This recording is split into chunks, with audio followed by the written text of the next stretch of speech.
Hey, what's up, everyone? My name is George Fang, and today I'm going to be talking about the worst video game of all time, which I believe to be E.T. the Extraterrestrial. Now, E.T. may not have been a bad game, and personally, I've never played it, but I do believe that it was the worst video game decision slash video game in general of all time. Why was this the worst game of all time? Well, first of all, this game single-handedly crashed the Atari market back in the 1980s, I believe. Yes. Um, it's frequently cited as contributing factor to the video game industry crash of 1983.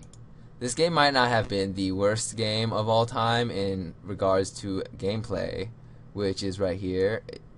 They were actually highly positive. No, wait, the game was negatively received. Okay, yeah, so this game wasn't that good.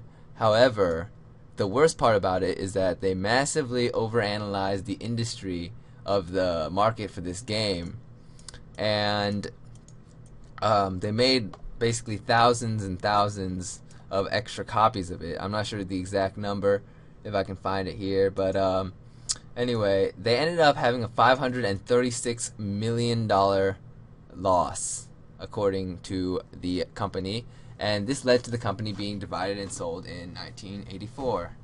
Um, it's probably one of the most influential games in history, as right here, just because of how big of a failure it was and how it basically crashed the biggest gaming giant back in the day.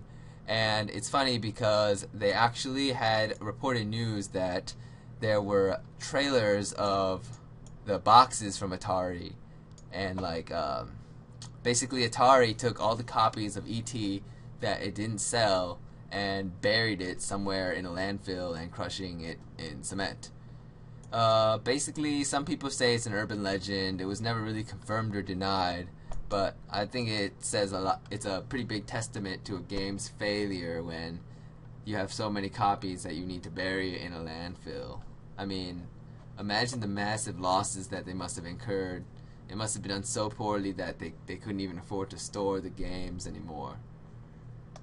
Anyway, I believe this is the worst video game of all time just because it had the worst impact on the gaming industry, period. And there may be games that are worse out there, or games that work not as well as this one, or just games that are ruined by glitches. But as far as the worst video game of all time, the one video game that never should have existed, I would have to say it would be E.T. the Extraterrestrial. Thanks for listening and watching my screen.